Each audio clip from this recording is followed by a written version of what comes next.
I found the teachers at Indiana University in Pennsylvania. We speak.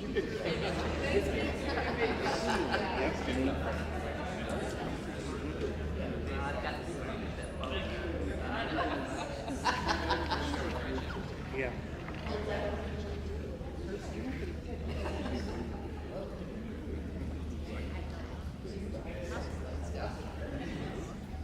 All right, folks, welcome back. Looking forward to another day of, amazing stories. And this morning we have stories and philosophy and art. This is a panel where we're looking at how philosophy and history and art can shed light on some of the environmental issues that we face. It's especially important. This conference was funded by the Michigan Humanities Council, which is amazing because when I first heard about this conference and they wanted some funding, I'm the grant writer here. Sorry, I'm Carol Dixon. I'm a philosophy prof and grant writer here. They suggested the Michigan Humanities Council, and I thought, well, is this going to be about science and the kind of things that happen when you ingest environmental toxins? Well, having been here yesterday morning, most of the day, this is all about stories. This is all about how it affects people. So the Humanities Council was a perfect place to get funding for this conference. And this panel here will be carrying on that idea that it's not just the chemical structures of toxins and what they do, it's how they affect people. So we have a wonderful panel here.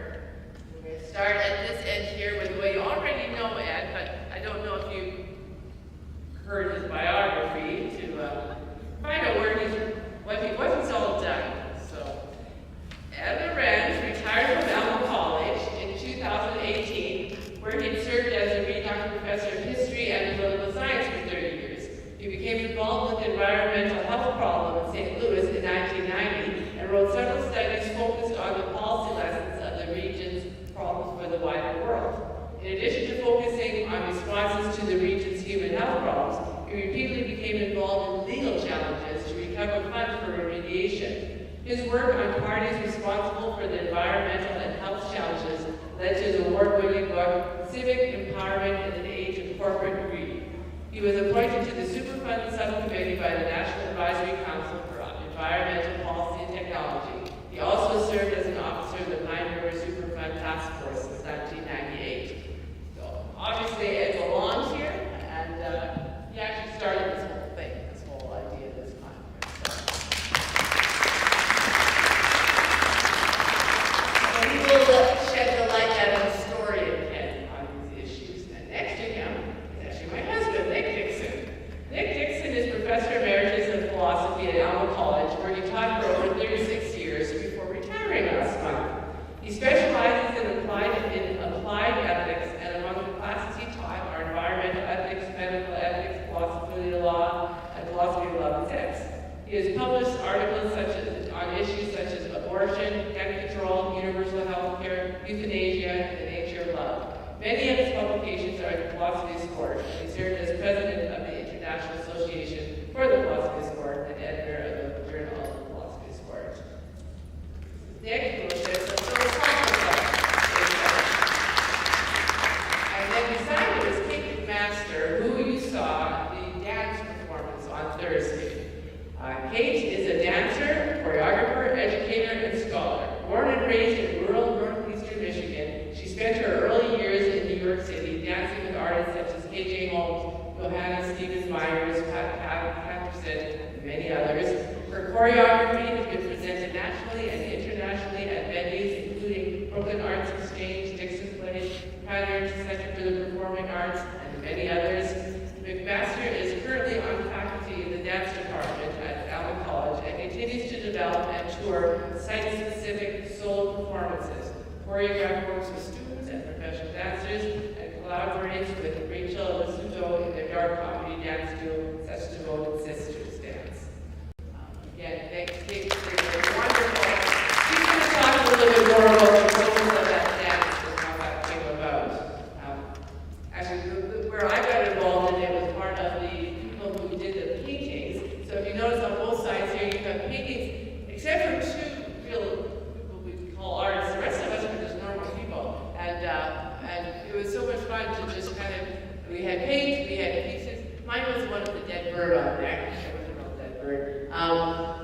to try and say what we felt about this, this situation. So that was really cool. And the underneath, you'll see now I've added some photos.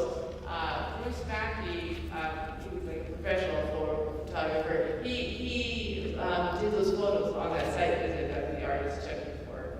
Then what Kate did was she took the photos and the pictures and paintings and used those as a stimulus for the dance. She'll tell us more about that. And then beside Kate is Tina Vivian, Alma College class of 94, BFA in drawing and printmaking, Central Michigan University, 1998, BFA in printmaking at Alma College, costumer for the Department of Theater and Dance, 1998 to 2020, and is currently retired. Currently volunteering at the Alma Community Arts Center in helping to promote the arts. Yeah, come back. We're training you.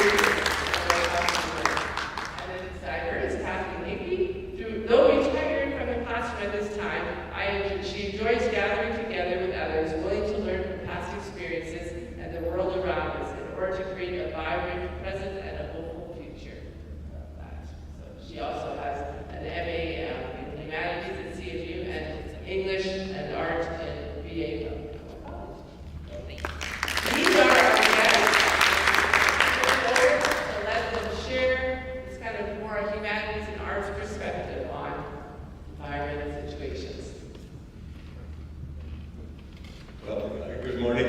I'm going to do something a little out of my discipline-making focus, and that's because I'm going to almost cross out of the humanities, even though I have a PhD in history at the University of Chicago. That was in the humanities division, so I got along with this panel.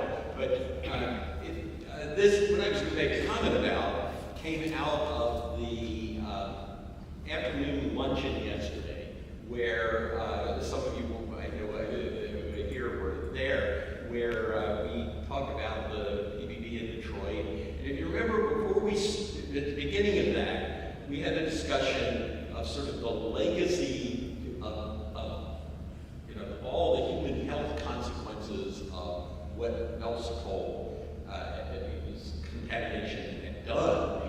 And now being surprised it wasn't just people who were impacted by the contamination in St. Louis or along the Pine River or in Alma in St. Louis or Ashen County or something like this, but we found a contaminant in people from all over the state. And but what I wanted to bring up and make a topic for us to consider as humanists or just people in this area is how we compute what the cost was and is of what happened here.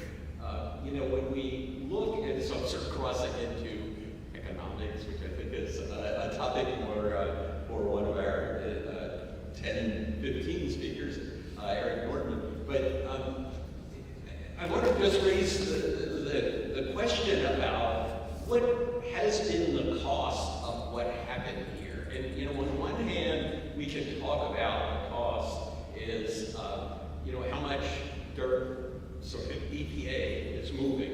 And this isn't criticizing EPA.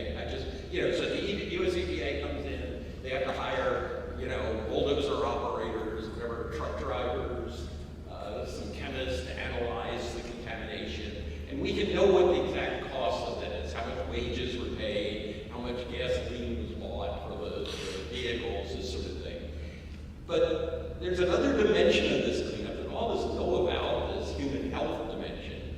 And, and when the research has been done on that, we seem to find all sorts of problems ranging from possibly cancers to miscarriages, the rate of miscarriages increasing, and other human health problems. And yet, we have no way to compute what those are. I mean, what is the cost if a person who wants a child in St. Louis, a family who wants a child, ends up with a miscarriage instead of a child because PBB somehow alters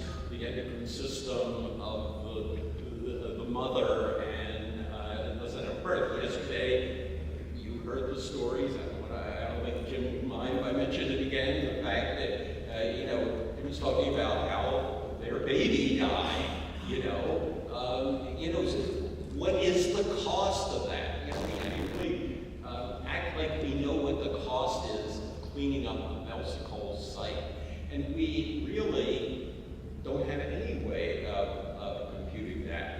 And, if you remember 9/11, I remember the stories about after that, when they decided that the families would be compensated, and they decided that, say, the janitor was worth so much, but a banker was worth more, which is a totally, from the perspective of a lot of people, I think I would be one of them, unethical. Aren't they each of human life? And how do you say, and EPA has to do some of these calculations, even with cleanup sites like ours, what's the cost of leaving some of the contaminants if you compute how many extra cancer deaths we'll get from leaving some of the contaminants? It starts to get to be millions to get the last, little measure of something. And if you leave it, you may have one more cancer death over the next 20 years. So, it's cheaper to have a cancer death. Well, how do you, is that, they could be good at this, not that it's fine.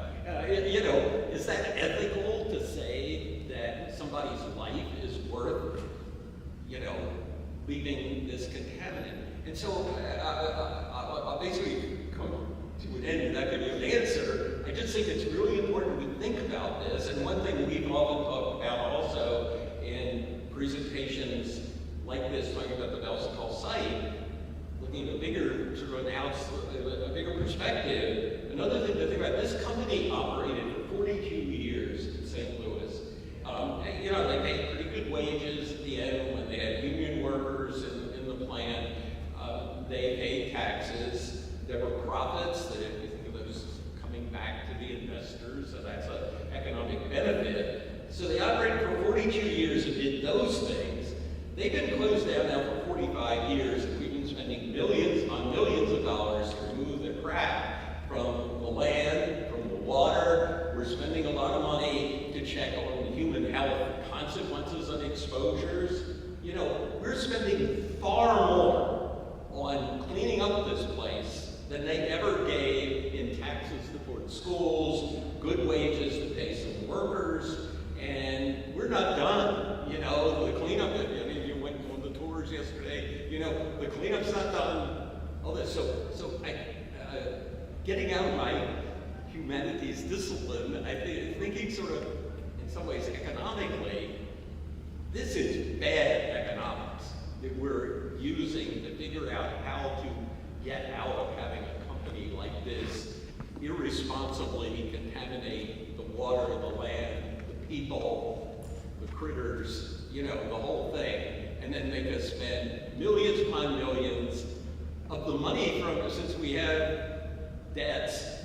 This is the money out of the next generations. We're actually going to pay back the money that pays for our government to carry out these passing. This isn't being critical of our government, but just think, we're paying money from younger people who maybe even haven't been born yet. We're giving them health problems. This is stupid economics, and people like us have to probably think about it and maybe try to revolutionize the system. I don't know. So that's my thoughts. Okay, thank you, Ed. So what I'm going to contribute is as a philosopher, and just to start off by saying what motivates this conference. Sorry. So as a philosopher, I'm going to try to add some ethical analysis, and just to start off by talking about the harms that really motivated this entire conference. There were 30,000 cows actively slaughtered, and 4,500 pigs, 1,500 sheep, and 1.5 million chickens. That's a harm, and there was significant harm to the health of many people in Michigan. There was significant financial harm to farmers who live in that business. So what I'm interested in is how to assign responsibility and what kind of duties we might have to try to remedy that.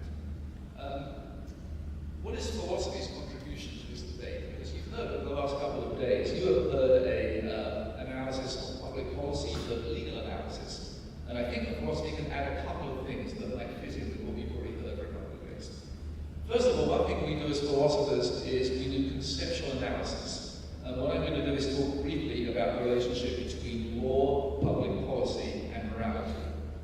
The other thing that we do in philosophy is one major branch of philosophy is ethics, the study of morality. And there's a particular branch of ethics called environmental ethics. And there's a few principles I want to share about that. So what I want to do is talk about, first of all, some basic ethical principles, and then discuss how do we determine who is responsible for harm in general.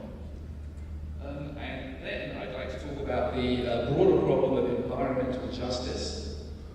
And finally, what I'm going to do is broaden the discussion beyond what I think has happened so far. And I want to talk about harm not to humans, but harm to non-human animals. It seems to me that, of course, could be a whole conference in and of itself. I think it should be brought into play. So first of all, then, the relationship between public policy, law, and morality.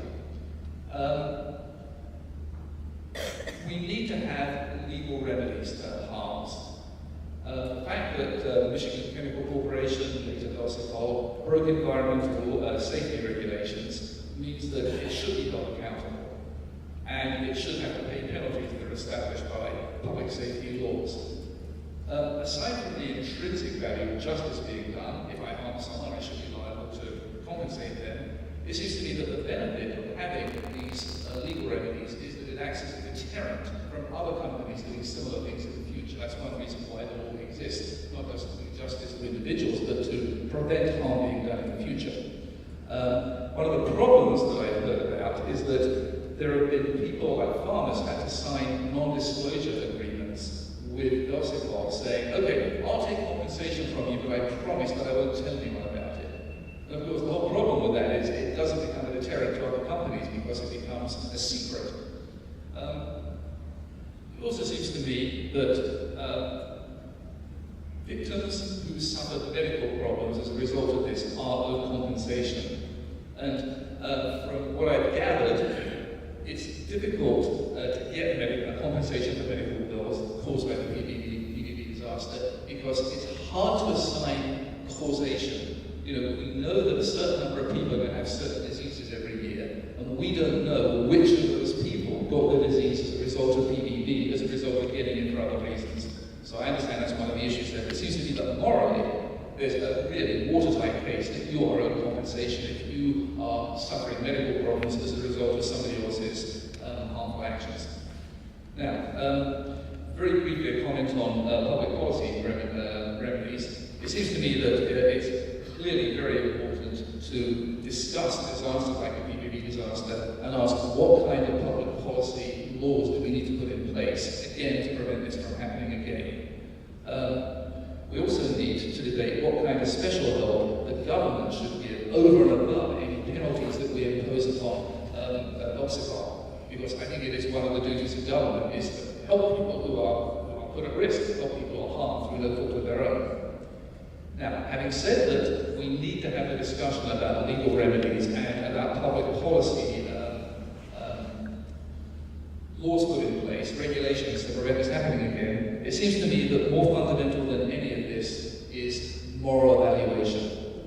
The reason we're concerned about law and about public policy is that laws are based upon morality.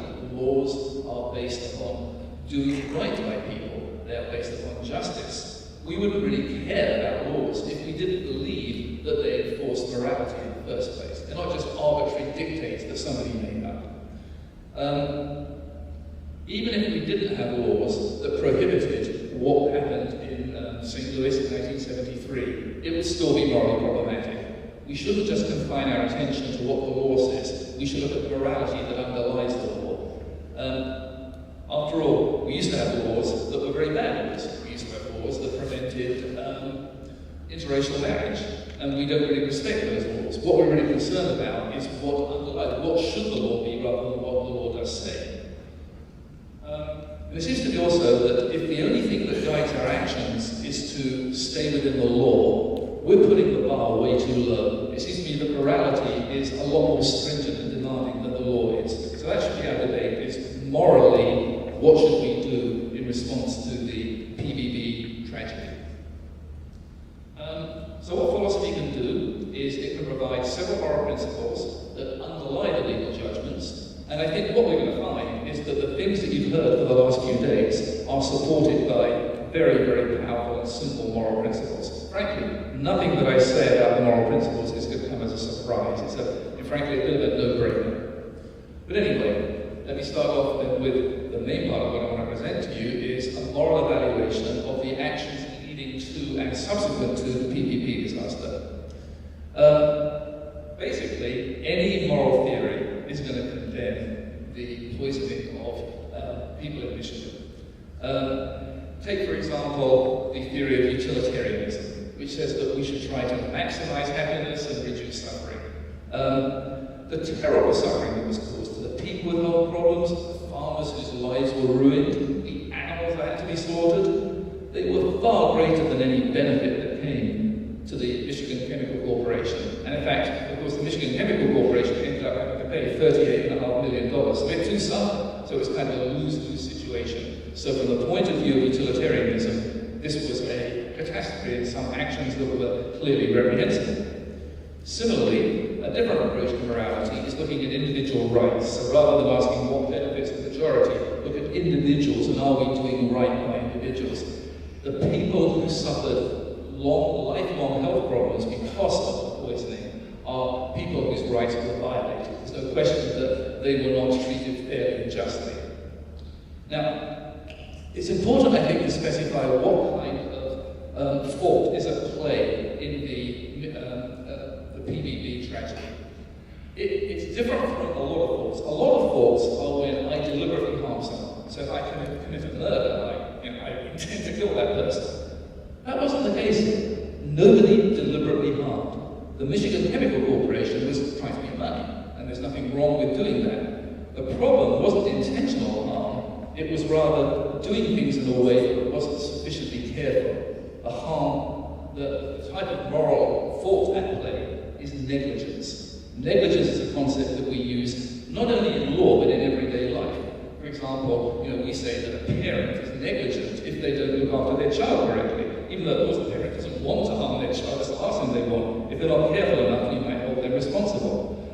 We hold a car manufacturer responsible for not building a car that is safe enough. There might be a safety feature that they were very careless about. And so negligence is a concept that in everyday morality and law we're very familiar with. That's what is at play here. Michigan Chemical Corporation was not careful enough. And we are indeed held morally and legally responsible for our negligent behavior. Let me say a word about environmental justice. This is a concept that I know that has come up in the last couple of days quite a bit. The underlying concept of environmental justice is basically fairness. And it comes into play when there's environmental harm that occurs. And basically, what it's asking is, how can we fairly deal with harms that affect people, other sentient beings, and the environment itself? And it seems self-evident that people who cause harm should bear their fair share of the burden of alleviating it. That's probably the basic principle of environmental justice, is if you cause harm, you should be the one that bears the burden of making it right. The $38.5 million payment by Velsicle reflects this. But given the huge scale of the harm that occurred, it does seem reasonable that the government stepped in, which it did. The federal government declared a Superfund site that not just the PBB, but the other chemicals that were made at the Velsicle plant, and the payment made by taxpayers to try to clean this up was over 10 times more than Velsicle. It was actually about $500 million. So that's just the initial, the intro to environmental justice is how do we determine who is responsible for putting something right? Now, there's a particular sub-principle in environmental justice that I'd like to bring up. And some philosophers have called this the principle of commensurate benefits and burdens. Now, a long word, but all it means is that people who benefit from a particular factory or maybe an incinerator, something that causes environmental damage, the people who benefit from that should bear the lion's share of the burden of compensating people for any harmful side effects. Now, notice it's not just a case of me having caused harm, but it's a case of me having benefited from harm. If I benefit from something, I should bear the burden of compensating people who are harmed as a side effect. Ironically, it's typically poor and minorities who suffer. Often, chemical factories, incinerators are put in poor neighborhoods and in neighborhoods with a high minority population. It's not where the CEOs live. The CEOs of the chemical factories and harmful installations often live in suburbs that are far removed from those. More globally, what happens is we in the affluent West like to outsource environmentally harmful things to developing countries. And again, it's a way of we benefit from things and we don't suffer the negative consequences. This isn't fair. People who cause a benefit from harm and are affluent should compensate the less affluent people that they harm. So that's just a general principle. Now, if I could, this is going to be my closing part, if I could apply this to the PBB disaster, these principles of environmental justice, interestingly, on the surface, there doesn't appear to be an instance of environmental racism or classism. It was the harm that was caused by the poisoning, by PBB, was relatively indiscriminate. Anyone living in Michigan who happened to eat meat that was contaminated by PBB was harmed. So people throughout Michigan. However, there were a few disparate groups that were affected disproportionately, and three I'll pick out. Women seemed more at risk than men. Some of the health problems were health problems concerning miscarriages and ectopic pregnancies. So there is one specifiable group that does seem to have been singled out. Secondly, people who received government-funded cheese, which was made, taken from the milk from the cows, in the Detroit area suffered a lot of medical consequences from this. And probably above all, the people who worked at the MCC factory in St. Louis. Far higher rates of cancer and other medical problems amongst that group of people. So when there are identifiable groups of people who suffered more harm than others, that raises the bar, I think, for the need to compensate them. This is a case of injustice. Okay? But above all, I would say, you don't have to look at disparate groups of people who are harmed more than others. I would say for all of the medical harm and the financial harm that was caused by the PBB crisis, it's a no-brainer that MCC is responsible to that. It was negligent in causing the harm, and it profited from the harm too. Not only should farmers be compensated for their economic losses, but it seems to me that ordinary people who suffer health consequences should be compensated as far as possible. And if we can't actually identify, Velsical as being the cause of a particular person, it seems to me this will be a good use of government funds to compensate people who suffer medical consequences. Now, the one thing that I do want to close on is something that I said I think does go beyond most of the discussion that is had at conferences like this, and that is we need to go beyond the harm to humans. As a philosopher, as an environmental philosopher, I'm interested in other species. It seems to me that species other than humans have intrinsic value. I know that we benefit from animals, but it seems to me that animals have value over and above the fact that we raise them for meat, or that we have other uses for them. It seems to me that when the vast number of cattle that had to be killed were killed, and the enormous number of chickens, this is something that is harmful not just to us, it's harmful to those animals themselves. And that is something that needs to be brought into the discussion as part of the consequences of this disaster, which is another element of the disaster. So my closing comment would be then that I think that philosophy simply backs up many of the things you've already heard for the last 3 days. That is that there was a lot of harm done and there is a lot of blame to be put around because of that.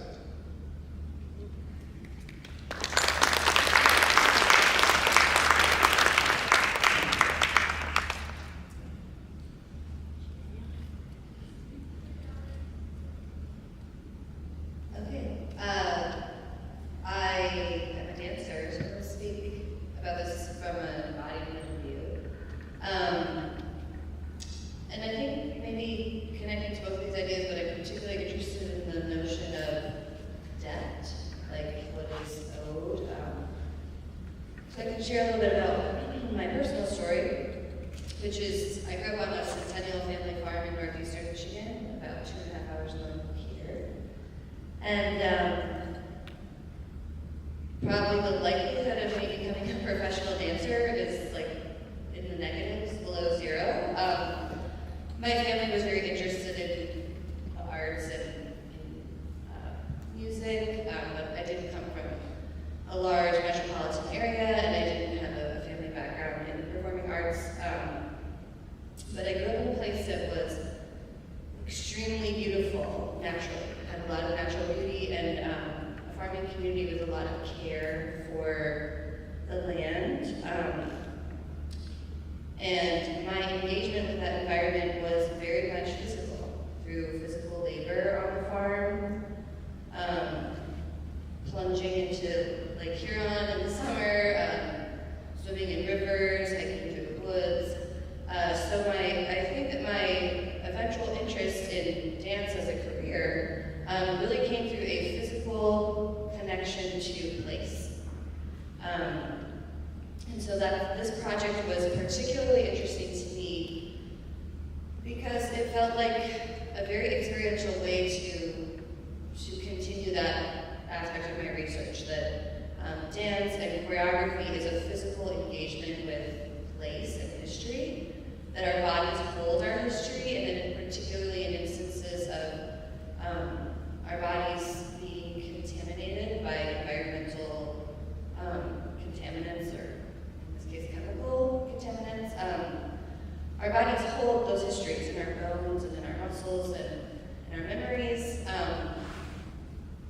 So it was really important to me to think through this commemoration from an embodied point of view, and in consideration of debt, and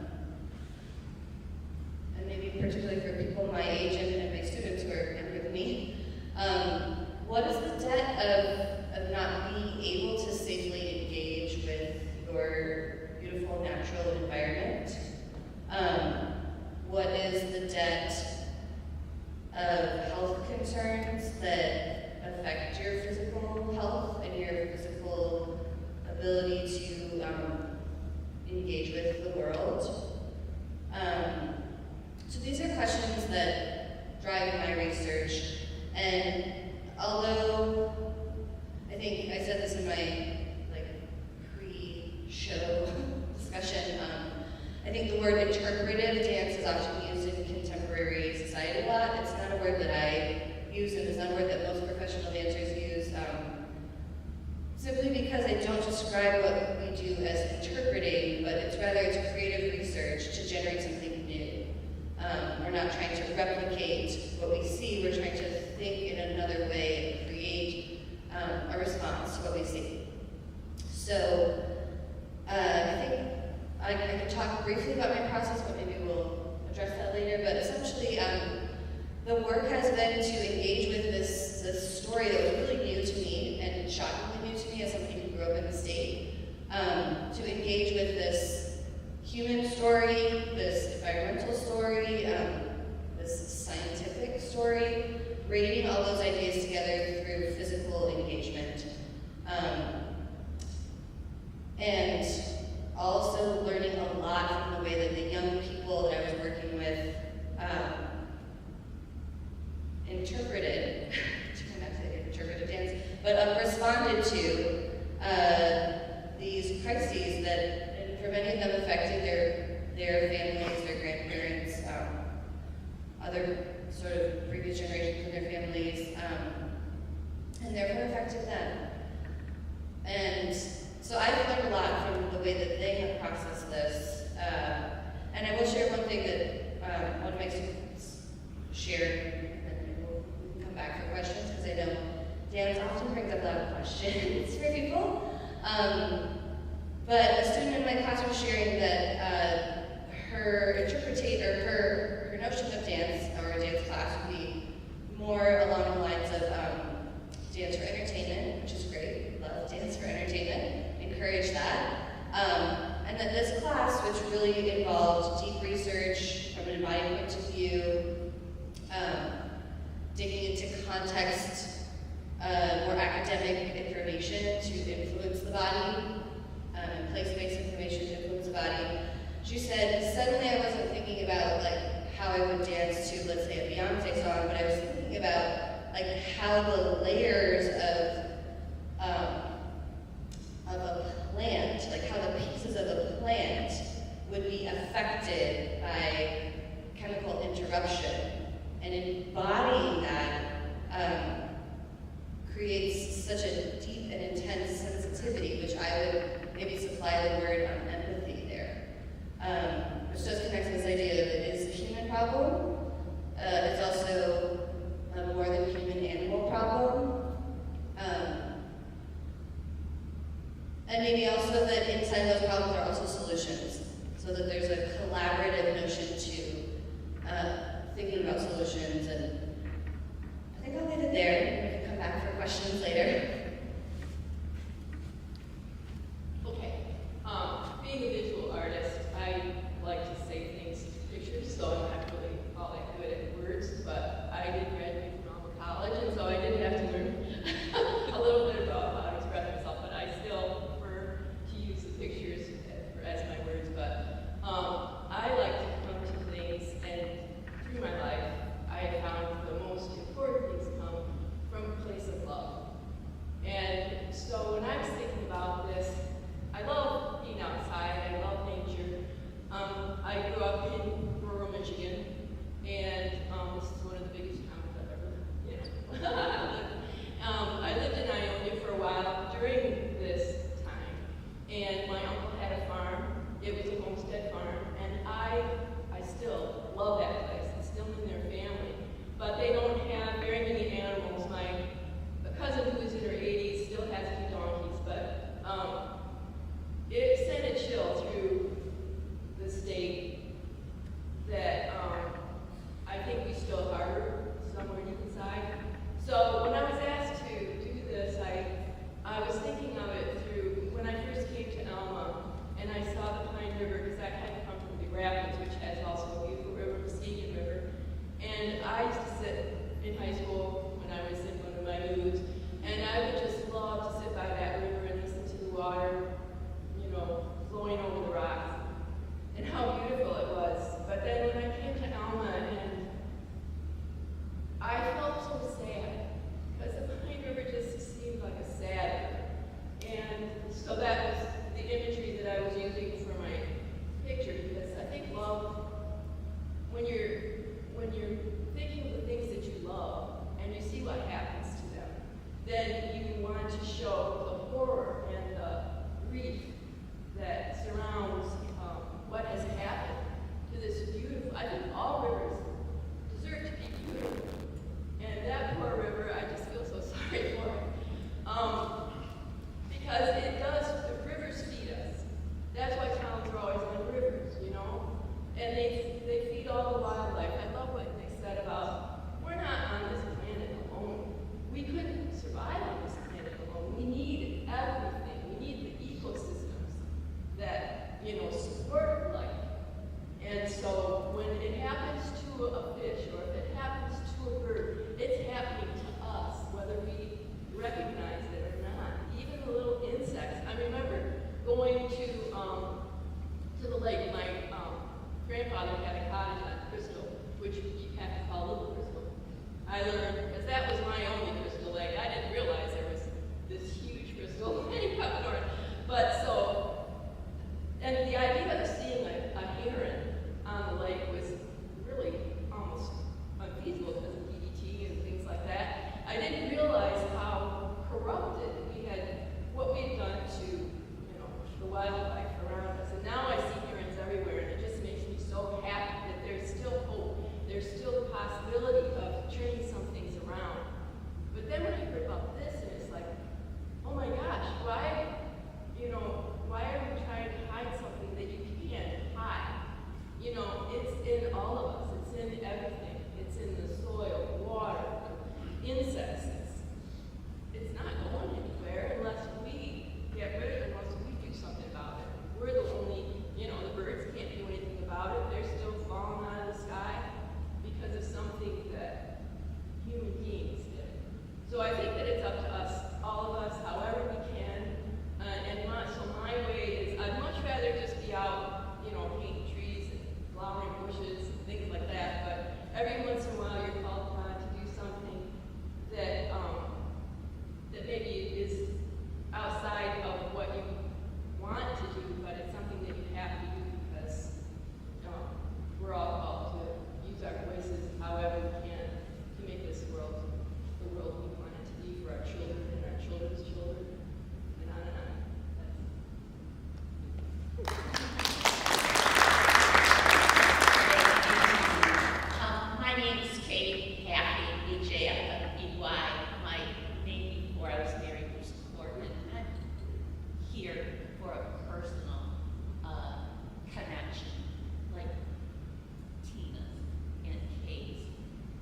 I think we can slice up what happened pretty succinctly.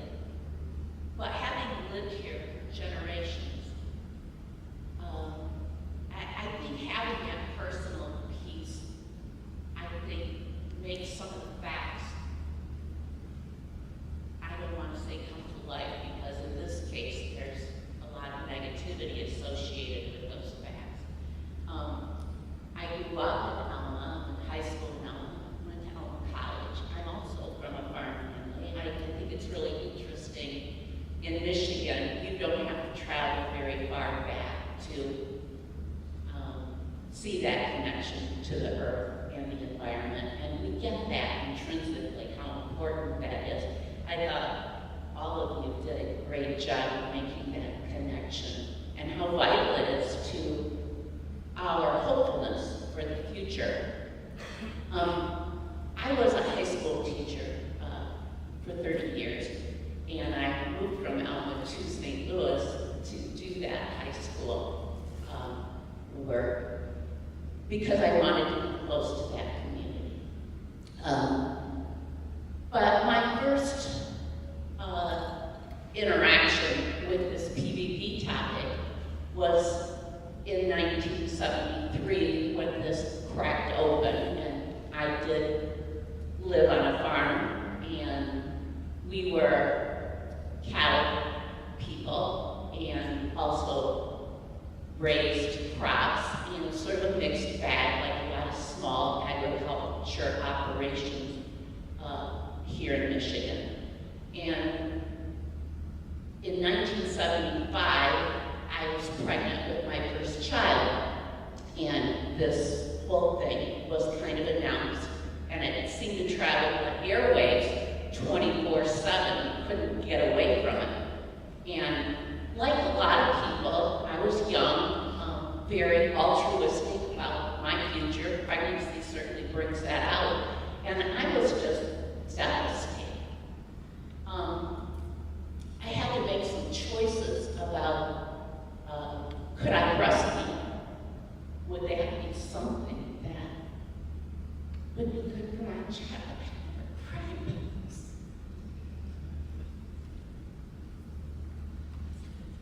Sorry, just give me a second. I should. I think this has been a long time coming, because I see so many people be silent about this. Generations of people just, you couldn't get them to talk about this locally for the most part if you had to. People have died from diseases related to this, but because we can't prove that in the courts, you're expected to move ahead and be okay with that. I can tell you that people are not okay with that, even though they're silent. I'm not sure where that comes from, but I think, when we talk about the greatest generation, we are good soldiers. We pick up, we move on. But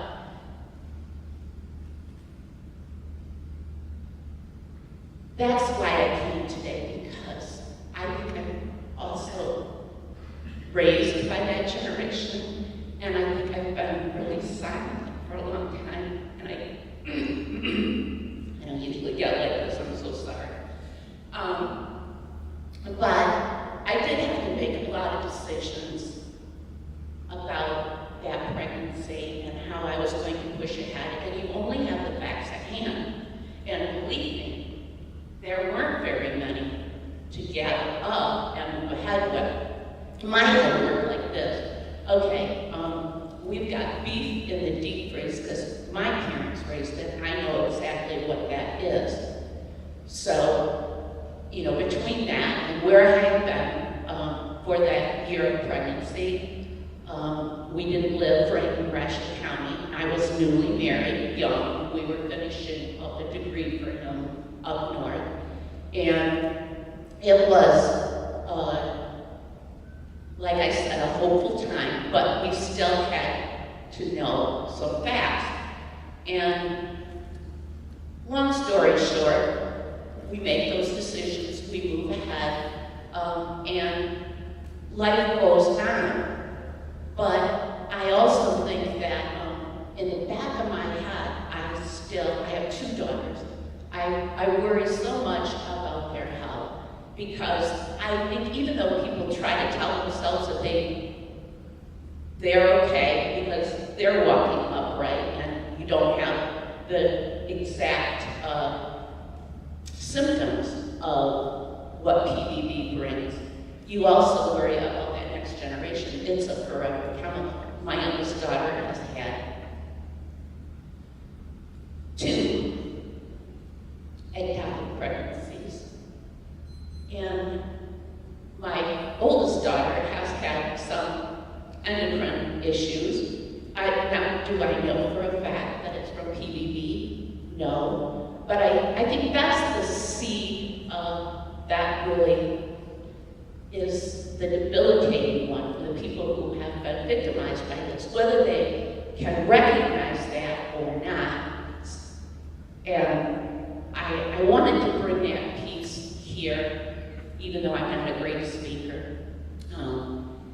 I also would share that, you know, our legal system, I don't mind complaining about it because I've been married to a lawyer my whole life, so it's okay for me to say a couple of things here. I think that the first 2 presenters did a great job of showing up how it's a vicious cycle for the people who are victimized by this, because the law doesn't recognize this kind of damage, really. You know, you declare bankruptcy, and everybody has to kind of fend for themselves and hope for the best down the road. And it really isn't a great way to have people be able to have confidence in that legal system or, you know, the way we take care of one another.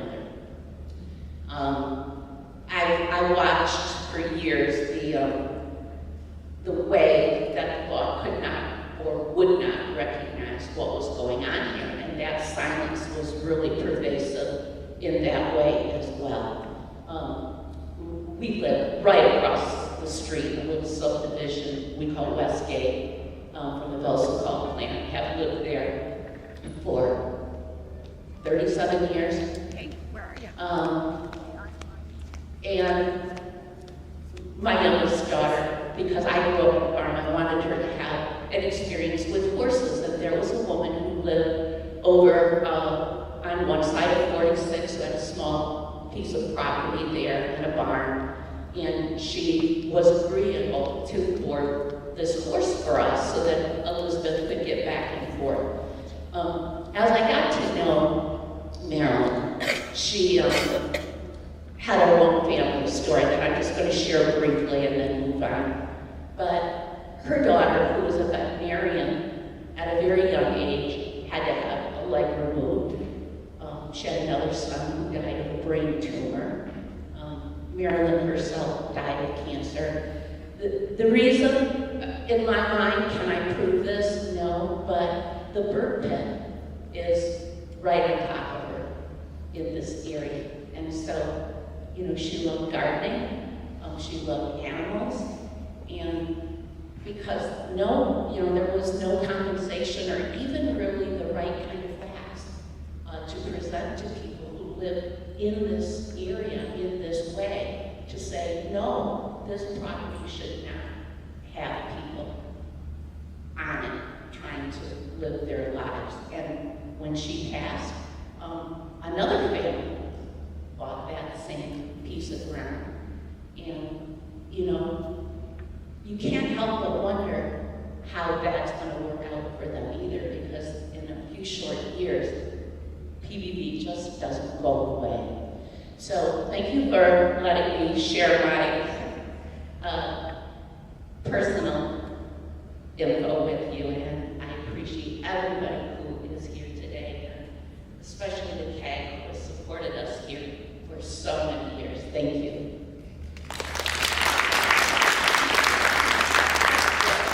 Thank you very much. We have different kind of perspectives, but what really comes through again are the stories that are very, very important.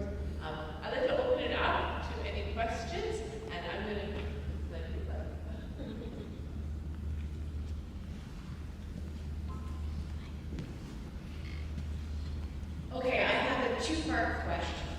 The first part is, all through this conference, I've been having an ongoing philosophical debate with a lot of people about using the word accident, right? And people are very angry when they hear this referred to as an accident. And so when does something stop being an accident and become negligence or, catastrophe, disaster, right? Where do you cross that line? I think, personally, my argument has been, when someone is not accountable for their actions, is no longer an accident. I know that person didn't wake up in the morning and say, oh, I'm going to go contaminate a whole state of people today. Yay, let's go, right? And the second part of my question is another recurring theme throughout this weekend, and, for 50 years, this culture of silence, right? And where does that come from? How did that start? Did it start with the shaming of the farmers and saying, this is your fault, right? And they were so shamed that they wouldn't talk about it? Does it come from the legal aspect of the NDA? Oh, I signed a piece of paper that says I'm not going to talk, so I can't, right? That's my question. It sounds like a philosophical question. Just one very quick comment with regard to the question of negligence. Given your description, one might say, I think that the actual, when they mixed up the animal feed with the fire retardant, it probably was a genuine accident. But the question is, though, was the risk that was run by simply having the PBB factory there in St. Louis, was that risk so great that they knew it was a risk? Negligence is when there is a risk that you're not aware of. But when you know there's a risk and you do it anyway, that becomes recklessness. And that is a much higher standard, and that is something that is, for which you are much more blameworthy. So I think your comment is very apt, that it might be more than just negligence at hand here. It is. No, more than negligence, and it might be recklessness. Yeah. Actually, something that you just said there reminded me, and if any of them is interested in this, I know we have these all on the Pine River website if you're going to check out what I was just going to say. One of the facts that surprised me even was we found when this company opened in 1936, okay, as they were opening, the Saginaw City Council, which is downriver, if you know where the Pine River flows, eventually goes, in a sense, called the Saginaw River through Saginaw. The Saginaw City Council unanimously passed a resolution, sent it to the state, saying that this should not be allowed to happen because they didn't have processing of the waste coming out of the planned plant. This was just the plan for opening this place. And not to bore you with other reports, in 1941, I think it's 121 citizens of St. Louis signed a petition and also sent it to the state saying this place should be changed. We have dead fish, the river stinks, and all this. You could go through the archives of Michigan. There are reports in years like, I remember, 1955, all reports in the 1960s, warning of the contamination problems linked to Michigan Chemical and the contamination they were doing to the Pine River. So it's not like anyone knew. People, citizens complained, experts had worked for the old government agencies that existed in the 50s and the 60s, warned of this. There were peer-reviewed studies in medical journals about the risk of DDT, the one pesticide they made, and of the other products. DuPont, as we saw last night, they said DuPont wouldn't produce PBB because they found out it was so hard to protect the workers from liver damage. You know, so it isn't like people didn't know. People very much knew. Now, you know, we didn't have any law that said you can't do this yet. That's our problem. We didn't have enforcement, but people should have known. So it's, I don't know, is that beyond negligence? Just one very quick other comment about your question with regard to the culture of silence and farmers being blamed. Just a very simple point is we should never blame victims. That's just getting things back up around. And there are so many other areas of life where the people who are victims end up blaming themselves, and that is really messed up. We should be very clear that this was nothing to do with the farmers. It was an action by other people that caused harm to farmers and to ordinary citizens too.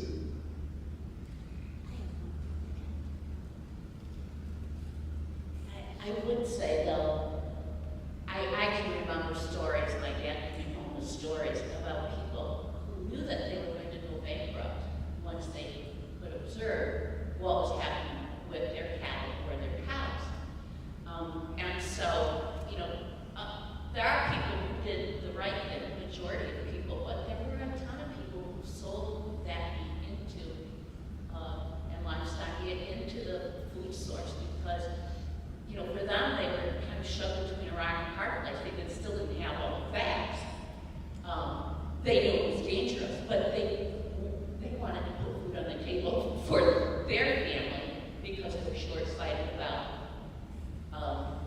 how they weren't short-sighted. They knew they wouldn't be compensated. So, you know, there was some way to go there, but I think it was mostly for the lack of facts.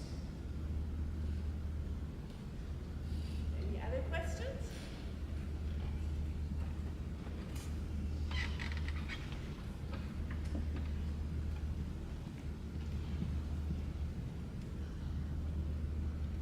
First of all, my name is Carol Norman. I was one of the first women to work in the oil fields here in Michigan. I started back in 1977. One of my employees that I worked with, he worked for the industrial park in Pennsylvania. They had this big project going on. It was supposed to take place up in Grayling. Next thing I know, I was in a semi, hauling this truck up to Grayling to the railroad tracks. I picked up this chemical, it was like a gel. You put water in it, and it turns to jelly. First of all, we started to go, they took me to this location, up by the camp up there. It was like a 2-track country road. They had unlawful to enter every 6 feet. Unlawful to enter on both sides of the road. I got back there and there was a lake. I mean a big lake. Next thing I know, I filled this lake with this gel after we got done hauling it up there. We put it on all the bottom and the sides of this great big ditch. Next thing I was ordered to go back up there and pick up some more gel. I got up there and oh my God, I thought it was just the cattle. The hoofs on TV, it showed these cows with the hoofs looking so bad from this disease they got. But when I got up there, it wasn't just the cows, it was sheep, it was chickens, it was goats. Any of God's animals were in that hole. I mean, it's a sad story to tell. But when I got done, we ended up putting the gel on top of those animals. After that, I had to go back again, because when they put that dirt on top of them, then we had to put some more gel on top of it. But there's one good story. Up in Falmouth area, we were doing this great big, drilling. We were drilling for one of the deepest wells around. Anyway, what happened is Guard Oil Company came in there in a helicopter and landed with 4 men. These men were all in suits. They got on and they put on coveralls because they were doing an experimental job on that well. This farmer that owned that land, he told me a story I'll never forget.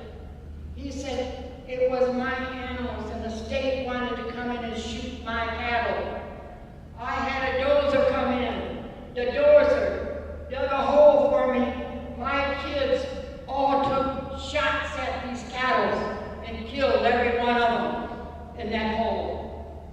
a sad story, but I was part of that progress that went on. And I had to tell the story today. That is why I'm here today, to let you know things can happen. But I hope you enjoyed my story to tell.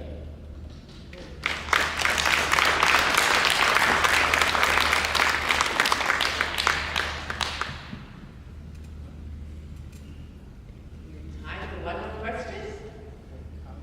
Or a comment? A request? I'm Art Pitcher. This is my wife, Linda, 52 years worth.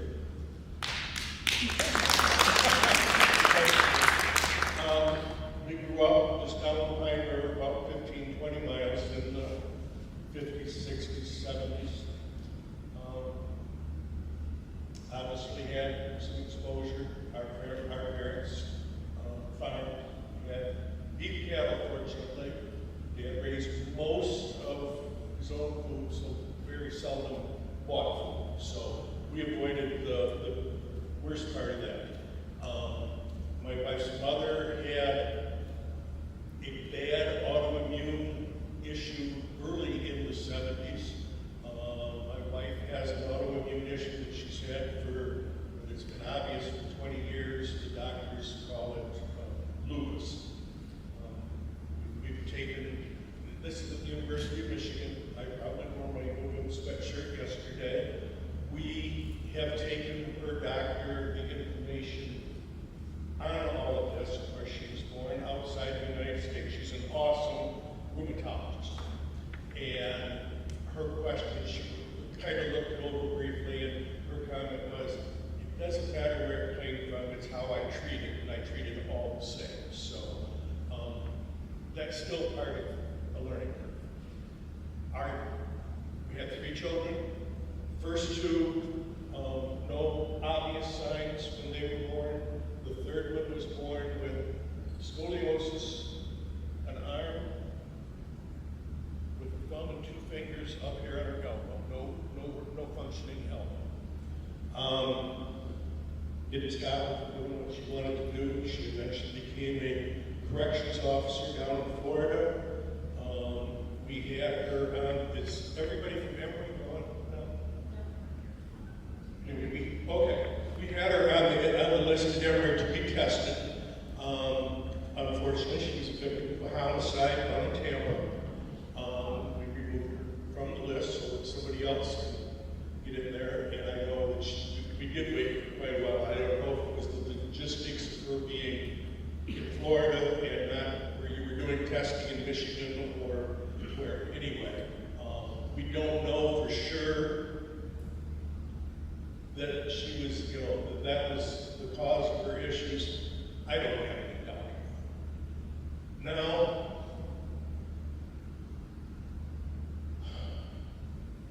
two weeks ago today, our oldest grandson was playing baseball. He'll be 9, the 30th of May. He was playing baseball, left, went to his soccer game, 2-sport athlete. Sunday night, he could hardly breathe. Our son and our daughter-in-law took him to the hospital in Toledo Children's Hospital. They started their testing. Told mom and dad right up front, this really looks like it could be a case of leukemia. And, they're like, how does this boy that's just been doing everything for 9 years, and how can they say that? And it took them 2 days, but they were able to confirm. And Monday morning we got the information. And Wednesday evening I sat with him. My wife and I sat with him and his parents while he got his first dose of chemo. And he's going to be there 4 months to 6 months, and maybe longer, we don't know. So, is he the latest victim?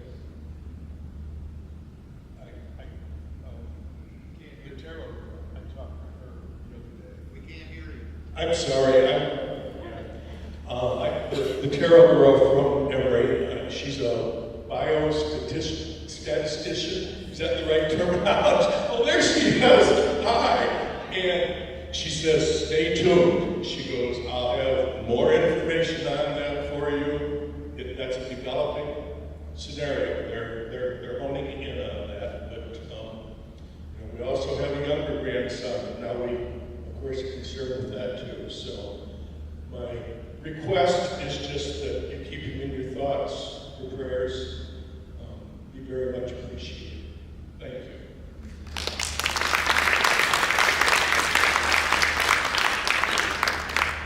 Again, the stories, that's what makes us really powerful this time together.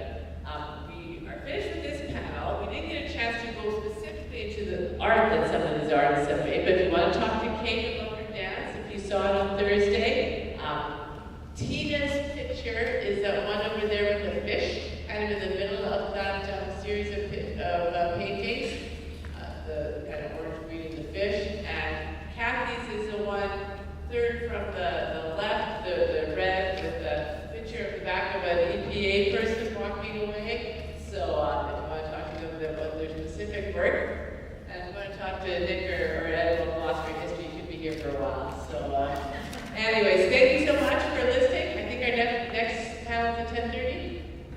Okay, so go get yourself some donut holes, go to the bathroom, and then come back at 10:30. Thank you.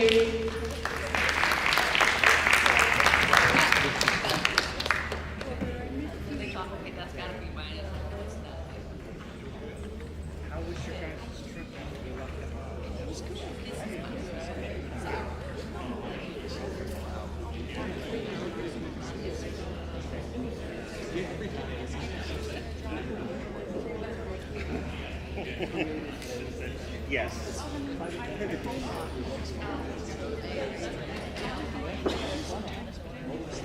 You just not free to tell me.